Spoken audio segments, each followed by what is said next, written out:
this weekend shows the race for Attorney General is neck and neck.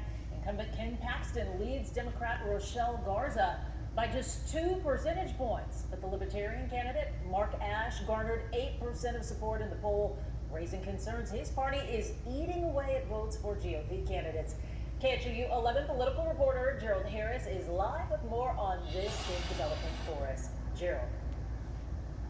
Yeah, 56% of voters, according to a University of Texas at Tyler poll, shows that Lone Star State isn't headed into the right direction under Governor Greg Abbott. This as Libertarian candidates are trying to increase their name recognition. Mark Tippett is making some noise as the Libertarian nominee for governor of Texas. You do have choices.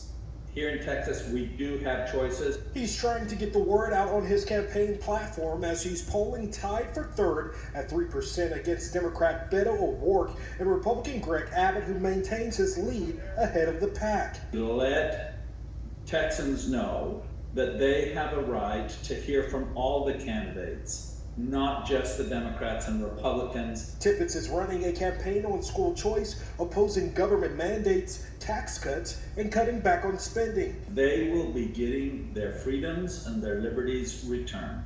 Libertarians are also making an appeal to some voters because of their liberal views on some social issues, like marijuana legalization. It's a war against the minorities, period. Those are the people that are being locked up in record numbers for consuming a plant, for crying out loud. Bob Stein, KHOU 11's political expert, does not see a path for the Libertarian candidate to win, despite a close platform with Republicans. I see no evidence of that. I don't see any evidence that Libertarian candidates have drawn votes away from Republicans.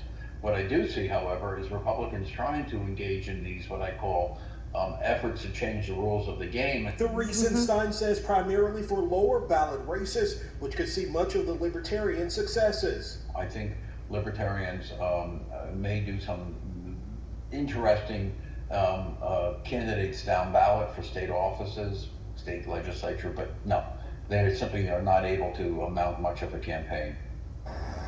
Gerald, a follow-up for you now. We also know the Republican candidates are now suing to remove Libertarian candidates. What's the latest in the lawsuit there?